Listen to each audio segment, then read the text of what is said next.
Marine's surprised arrival exposes a heart-wrenching betrayal. The sun dipped low on the horizon, casting long golden shadows across the quiet street.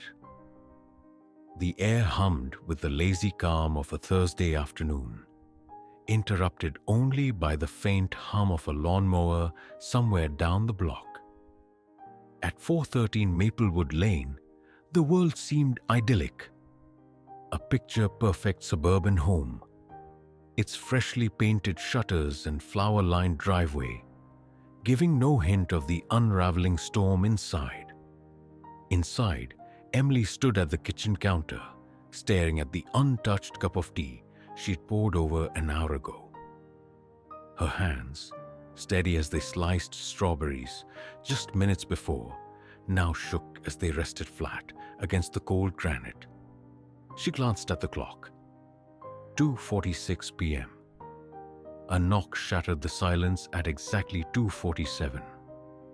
3 sharp raps, a pause, 2 final deliberate beats.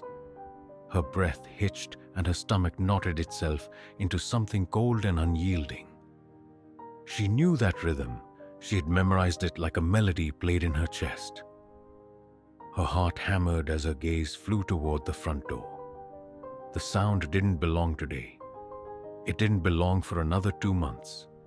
It couldn't belong here. But it did.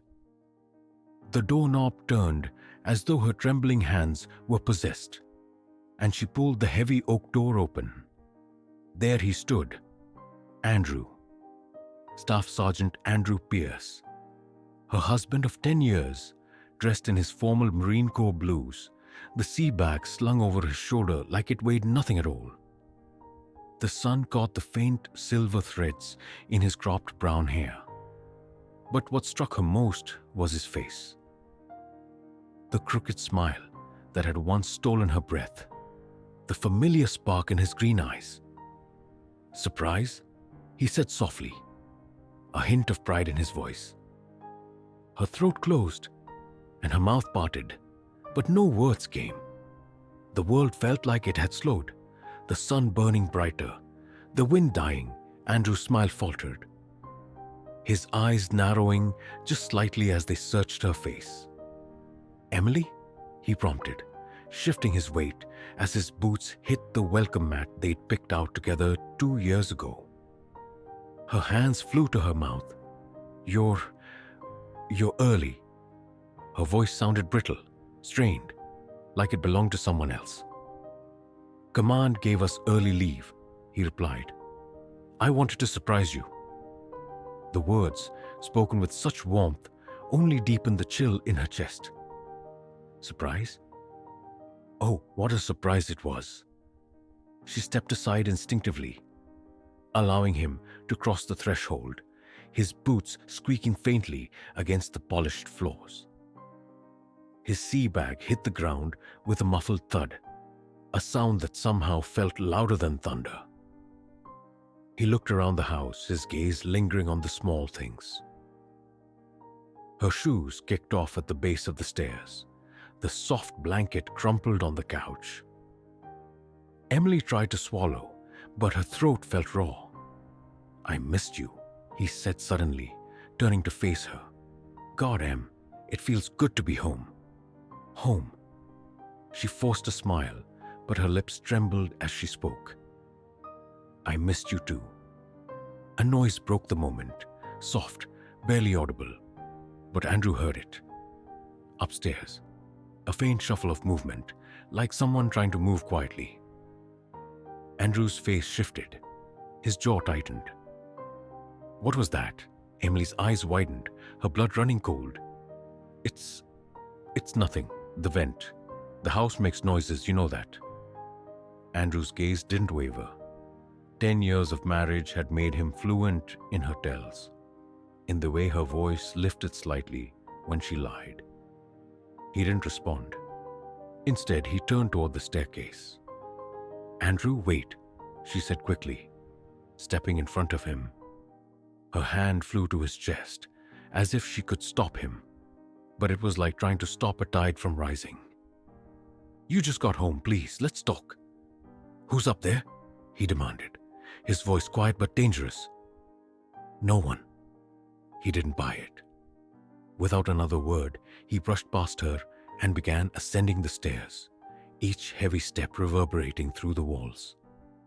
Emily followed, her pleas stumbling out in broken fragments. "Andrew, please, just stop. Don't lie to me, Em." He shot over his shoulder, his tone cold now. "Not now." The hallway upstairs stretched in front of him like a path leading to inevitable ruin. He reached the guest room door, which was slightly ajar. He pushed it open, and there, halfway to the window, was the man. No uniform, no medals, just a stranger. Dressed in jeans and a plain grey shirt, his face pale, as he turned to look at the man who just walked in.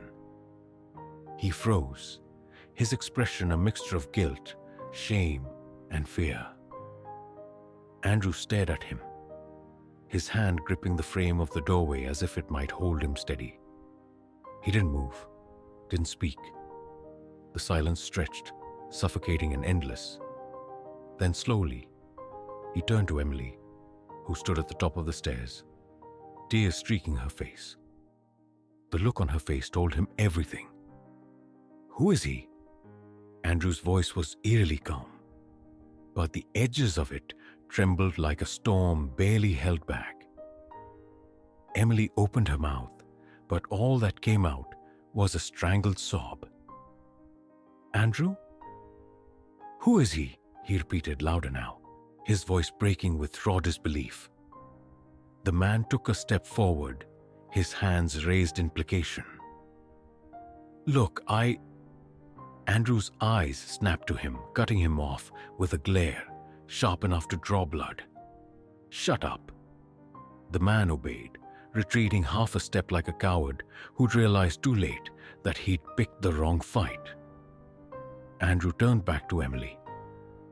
"How long?" She shook her head, trembling. "Please, let me explain." "How long, Emily?" His voice cracked, his eyes glassy. "How long has this been going on? Tell me the truth." "A few months," she whispered, her voice barely audible. The words hit him harder than any physical blow ever could. He staggered back, his hand pressing against the wall for support. His mind replayed everything. Every missed call, every quiet dinner Emily had claimed she was too tired to enjoy. All the messages that had gone unanswered, all the silences. The stranger shifted awkwardly, as though trying to make himself invisible. "I should go," he mumbled. Andrew didn't even look at him. "Yes, you should." The man hesitated for half a beat, then grabbed his bag from the floor and hurried past Emily. She didn't stop him. She didn't move. When the front door finally closed behind him, the house felt unnervingly still, as though it had been emptied of air. Andrew let out a breath that sounded like it tore through him. His gaze returned to Emily, searching her face as if trying to find the woman he'd married, the woman who had once promised him forever. "Why?" he asked quietly. "Why would you do this?" She crumbled under the weight of his question, sinking to her knees. Her sobs were quiet, pitiful, but they didn't soften him. "I didn't mean for it to happen," she choked. "It was the loneliness, Andrew. You were gone for so long, and I felt like I didn't exist anymore." Andrew's face twisted, a mixture of anguish and disbelief. "I was fighting for us, Emily. I was out there for you. You think I didn't miss you? You think I didn't ache for home every single day?" He ran a hand through his hair, pacing like a man on the edge of collapse. "All I had out there were memories of you, and this is what I come back to?" She didn't answer. She couldn't. Nothing she said would make this better. Andrew stopped, his chest rising and falling as he tried to steady himself. I can't stay here. Not tonight." Please, Emily sobbed. Don't leave. We can fix this. I don't see how, he said, his voice hollow. He turned to the stairs, grabbing his bag on his way down. He didn't slam the door when he left. He didn't yell or scream. Instead, the soft click of the door closing was somehow louder than any explosion. Emily sat alone on the landing, the house now so quiet that her sobs echoed back at her. Outside, the sun dipped below the trees, the golden light fading into gray. She wiped at her face with trembling hands, but no matter how hard she tried, she couldn't stop the tears. She thought back to the day she'd promised Andrew forever, the way she'd held his hands in hers, her heart full of certainty. Forever had felt so easy then. She picked herself up slowly, her legs weak beneath her. In their bedroom, she found the box where Andrew kept the letters she'd written him during his first deployment. Letters she hadn't sent this time. She picked one up, her words a distant memory of a life she'd let slip through her fingers.